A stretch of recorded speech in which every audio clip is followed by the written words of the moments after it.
ವೀಕ್ಷಕರೇ, ಎಲ್ಲರೂ ಹೇಗಿದ್ದೀರಾ? ಚೆನ್ನಾಗಿದ್ದೀರಾ ಅಂತ ಭಾವಿಸ್ತಾ ವಿಡಿಯೋನ ಸ್ಟಾರ್ಟ್ ಮಾಡ್ತಾ ಇದ್ದೀನಿ. ಇವತ್ತಿನ ವಿಡಿಯೋದಲ್ಲಿ ಏನು ತಿಳ್ಕೊಳ್ಳೋಣ ಅಂತಂದರೆ, ನನ್ನ ಸ್ಕ್ಯಾನಿಂಗ್ ರಿಪೋರ್ಟ್ ಮತ್ತು ಬೇಬಿ ವೇಟ್ ಎಷ್ಟಿದೆ, ಏನೇನಿದೆ ಅಂತಂದು ನಿಮ್ಮ ಜೊತೆ ಶೇರ್ ಮಾಡ್ಕೊತಾ ಇದ್ದೀನಿ. ಯಾರೆಲ್ಲ ವಿಡಿಯೋ ನೋಡ್ತಾ ಇದ್ದೀರಾ ಪ್ಲೀಸ್ ನನ್ನ ಚಾನಲ್ಗೆ ಸಬ್ಸ್ಕ್ರೈಬ್ ಮಾಡಿಲ್ಲ ಅಂದರೆ ಸಬ್ಸ್ಕ್ರೈಬ್ ಮಾಡ್ಕೊಳೋದು ಮಾತ್ರ ಮರಿಬೇಡಿ. ಕೊನೆವರೆಗೂ ವಿಡಿಯೋ ನೋಡಿ, ನಿಮಗೂ ಹೆಲ್ಪ್ ಆಗ್ಬೋದು.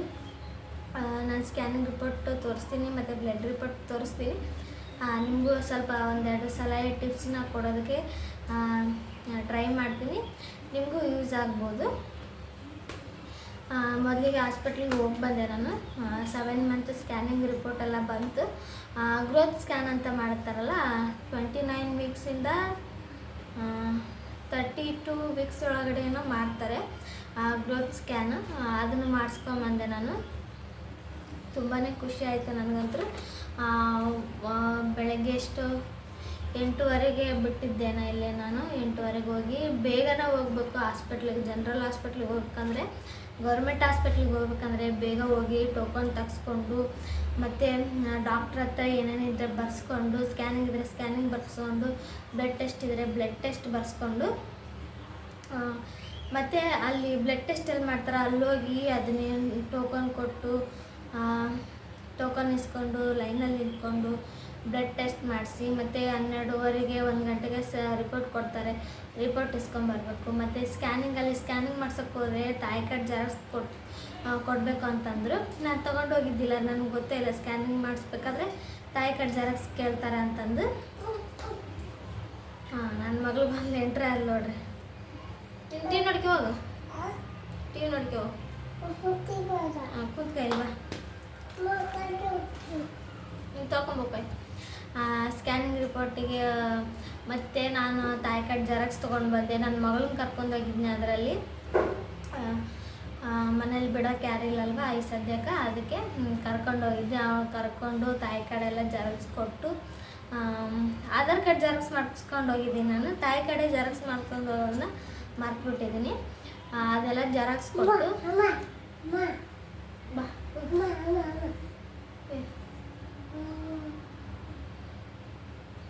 ಕುಂತ್ಕ ಕೊಟ್ಟು, ಮತ್ತು ಸ್ಕ್ಯಾನಿಂಗ್ ಟೋಕನ್ ತೊಗೊಂಡೆ. ಅಲ್ಲಿ ಒಂದು 5-10 ನಿಮಿಷ ಹೋಯಿತು ನಂದು. ಆಮೇಲೆ 5-10 ನಿಮಿಷ ಹಾಕಿ ಅಂದರೆ 5-10 ನಿಮಿಷ ಅಂದರೆ ಬರೀ ಸುಮ್ಮನೆ ಟೋಕನ್ ತೆಗ್ಸ್ಕೊಳೋದಕ್ಕೆ ಅಷ್ಟೇ. ಅದು ಜೆರಾಕ್ಸ್ ಎಲ್ಲ ಮಾಡಿಸ್ಕೊಂಡು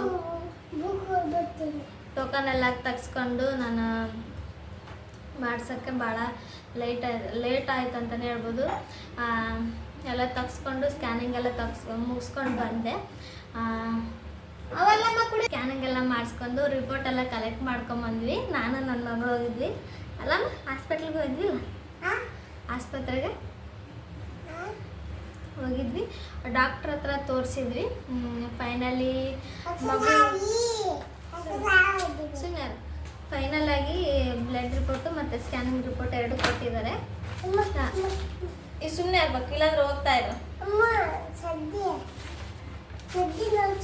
ಇದು scanning report. General hospital government. ಈಗ ಮಾತಾಡಕ್ಕೆ ಬಿಡ್ತಿದ್ದೀಯ ಅಲ್ಲಿ, ನೀನು ಹೇಳು ಅಷ್ಟು, ಇಲ್ಲಾಂದ್ರೆ ಹೋಗು ಟಿ ನೋಡ್ಕೆ.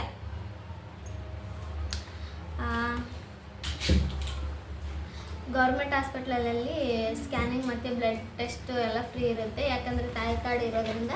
BPL ಕಾರ್ಡ್ ಇದ್ರೂ ಫ್ರೀ ಅಂತಲೇ ಹೇಳ್ಬೋದು, ತಾಯಿ ಕಾರ್ಡ್ ಇದ್ರೂ ಫ್ರೀ ಅಂತಲೇ ಹೇಳ್ಬೋದು. ಕೊನೆಗೂ ಸ್ಕ್ಯಾನಿಂಗ್ ರಿಪೋರ್ಟ್ ಬಂತು 7 ಮಂತಂದು.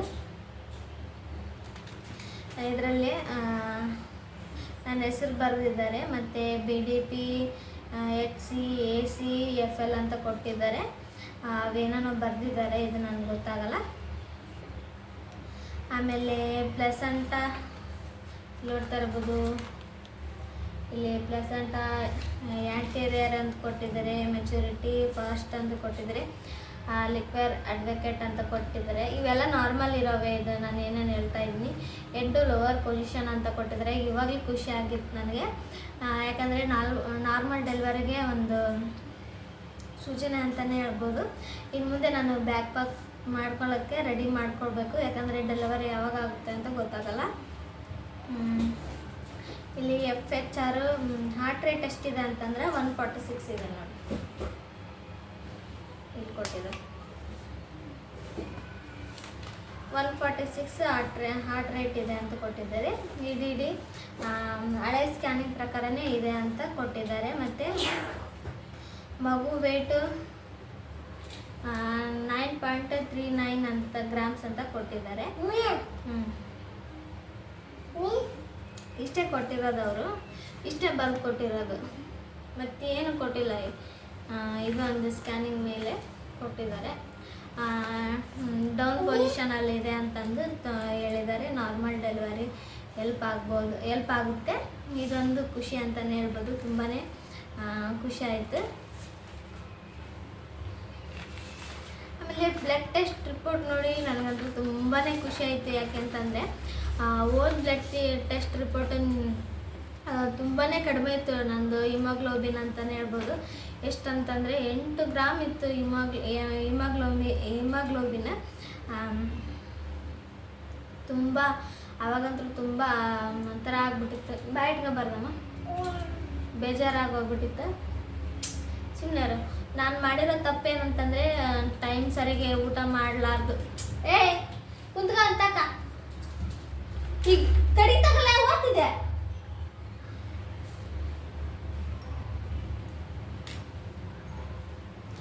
ನಾನು ಮಾಡಿರೋ ತಪ್ಪೇನಂತಂದರೆ ಟೈಮ್ ಸರಿಗೆ ಊಟ ಮಾಡಲಾರ್ದು, ಮತ್ತು ಟ್ಯಾಬ್ಲೆಟ್ ತೊಗೊಂಡಿದ್ದಿಲ್ಲ ನಾನು. ಆ ಟ್ಯಾಬ್ಲೆಟ್ ತೊಗೊಂಡ್ರೆ ತಲೆ ಸುತ್ತು ವಾಂತಿ ಬರುತ್ತೆ ಅಂತಂದು, ಹೊಟ್ಟೆಲೆಲ್ಲ ಒಂಥರ ಆಗುತ್ತೆ ಅಂತಂದು ತೊಗೊಳೋದೇ ಬಿಟ್ಬಿಟ್ಟಿದ್ದೆ. ಸರಿ ಊಟ ಇರಲಿಲ್ಲ, ನೀರು ಸರಿ ಕುಡಿತಿರ್ಲಿಲ್ಲ. ಹಾಗಾಗಿ ಪೂರ್ತಿ ಡೌನ್ ಆಗೋಗ್ಬಿಟ್ಟಿತ್ತು. ಹಿಮೋಗ್ಲೋಬಿನ್ 8 ಗ್ರಾಮ್ ಇತ್ತು.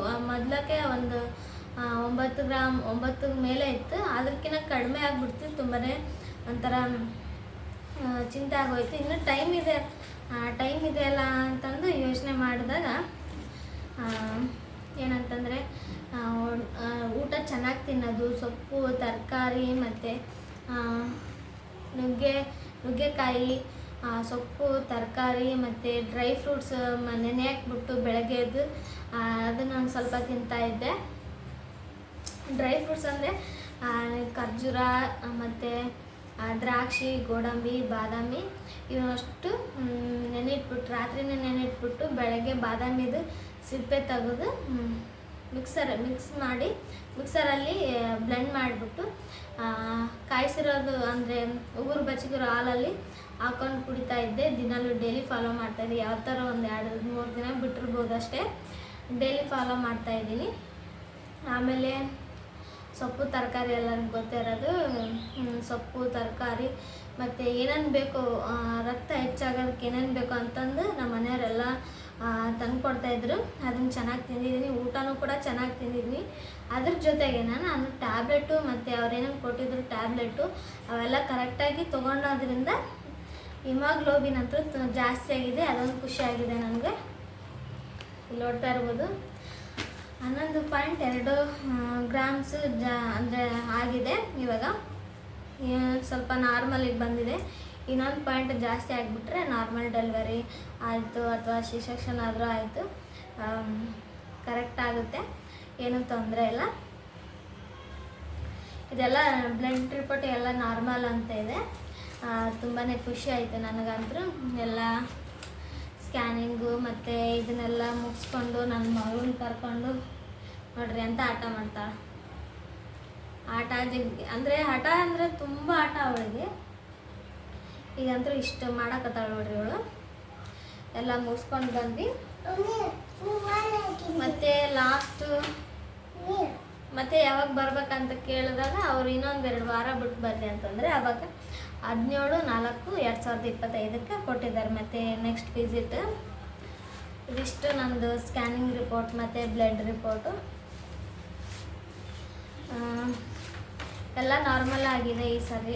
ಹೋದ ಸರಿ ಸ್ಕ್ಯಾನಿಂಗ್ ರಿಪೋರ್ಟಲ್ಲಿ ಬ್ರೀತ್ ಪೊಸಿಷನ್ ಅಂತ ಬಂದಿತ್ತು. ಅದಿನ್ನೂ ಟೈಮ್ ಇತ್ತಲ್ವ, ಅದಕ್ಕೆ ನಾನು ತಲೆ ಕೆಡ್ಸ್ಕೊಳ್ಳೋಕೆ ಹೋಗಿದ್ದಿಲ್ಲ. ಬ್ರೀತ್ ಪೊಸಿಷನ್ ಅಂತಂದು ಅಂಡರ್ಲೈನ್ ಮಾಡಿಕೊಟ್ಟಿದ್ರು ಅವರು. ಹಾಗೆ ಮಗು ತೂಕ ಕೂಡ ಕಮ್ಮಿ ಇತ್ತು ಅಂತಂದು ಹೇಳಿದರು. ಈ ಸಲ ನಾನು ವೇಟೇ ಚೆಕ್ ಮಾಡಿಲ್ಲ ಅವರು. ಪರವಾಗಿಲ್ಲ. BP ಚೆಕ್ ಮಾಡಿದ್ರು, ಏನು ಮಾಡಿದ್ರು ಗೊತ್ತಿಲ್ಲ. BP ವೇಟ್ 2 ಚೆಕ್ ಮಾಡಿಲ್ಲ ಈ ಸರಿ. ಬರೀ ಸ್ಕ್ಯಾನಿಂಗು ಮತ್ತು ಬ್ಲಡ್ ರಿಪೋರ್ಟು. ಬೇಗ ಹೋಗಿ ನಾನು ಎಲ್ಲ ಕೆಲಸ ಮುಗಿಸ್ಕೊಂಡು ಬಂದ್ಬಿಟ್ಟೆ. ಯಾಕಂದರೆ ಗೌರ್ಮೆಂಟ್ ಹಾಸ್ಪಿಟ್ಲ್ ಆಗಿರೋದ್ರಿಂದ ತುಂಬಾ ಜನ ಬರ್ತಿರ್ತಾರೆ. ಹಂಗಾಗಿ ನಾನು ಬೇಗ ಹೋಗ್ಬಿಟ್ಟಿದ್ದೆ, ಸ್ವಲ್ಪ ಜಲ್ದಿನೇ ಹೋಗಿದ್ದೆ. ಕರೆಕ್ಟಾಗಿ ಒಂದು 10 ಗಂಟೆಗೆ ಹೋಗ್ಬಿಟ್ಟಿದ್ದೆ, ಅಲ್ಲಿಗೆ ರೀಚ್ ಆಗಿದ್ದೆ. 10 ಗಂಟೆಗೆಲ್ಲ ಡಾಕ್ಟ್ರು ಬಂದಿರ್ತಾರೆ, 10-15ಕ್ಕೆ ಹಂಗೆಲ್ಲ. ಡಾಕ್ಟ್ರು ಆಲ್ರೆಡಿ ನಾನು ಚೀಟಿ ತೆಗೆಸ್ಕೊಂಡಿದ್ದೀನಿ ಅಲ್ವಾ, ಚೀಟಿ ತಕ್ಷಣದ ಅವಶ್ಯಕತೆ ಏನಿಲ್ಲ. ಹಾಗಾಗಿ ನಾನು ಬೇಗ ಹೋಗಿ ಬ್ಲಡ್ ರಿಪೋರ್ಟು ಮತ್ತು ಸ್ಕ್ಯಾನಿಂಗ್ ಆಲ್ರೆಡಿ ಬರ್ಕೊಟ್ಟಿದ್ರು, ಒಂದು ಚೀಟಿ ಇಸ್ಕೊಂಡು ಅದನ್ನ ಟೋಕನ್ ತೊಗೊಂಡು ಸ್ಕ್ಯಾನಿಂಗು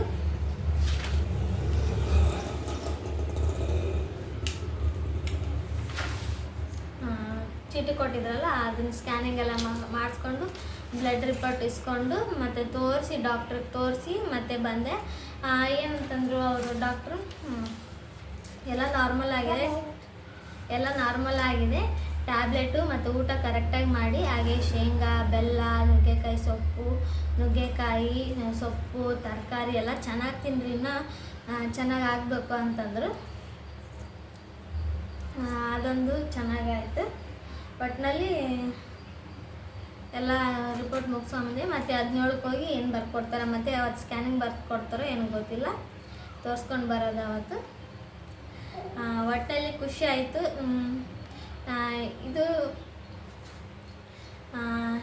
ಈ ವಿಡಿಯೋ ಇಷ್ಟ ಆಗಿದ್ರೆ ಪ್ಲೀಸ್ ನನ್ನ ಚಾನಲ್ಗೆ ಸಬ್ಸ್ಕ್ರೈಬ್ ಮಾಡಿಕೊಂಡು ಕಮೆಂಟ್ ಮಾಡಿ ನಿಮ್ಗೆ ಏನು ಅನ್ನಿಸ್ತು ಅನ್ನೋದನ್ನು, ಹಾಗೆ ಲೈಕ್ ಮಾಡೋದನ್ನು ಮಾತ್ರ ಮರಿಬೇಡಿ. ಮತ್ತು ಮುಂದಿನ ಬ್ಲಾಗಲ್ಲಿ ಸಿಗ್ತೀನಿ. ಅಲ್ಲಿವರೆಗೆ take care and bye bye. Bye ಮಾಡು, ಬಾಯ್ ಮಾಡಿ ಹಿಂಗ bye. Take care and bye bye. ಮತ್ತೆ ನೆಕ್ಸ್ಟ್ ಬ್ಲಾಗಲ್ಲಿ ಸಿಗ್ತೀನಿ. ಅಲ್ಲಿವರೆಗೆ take care and bye bye.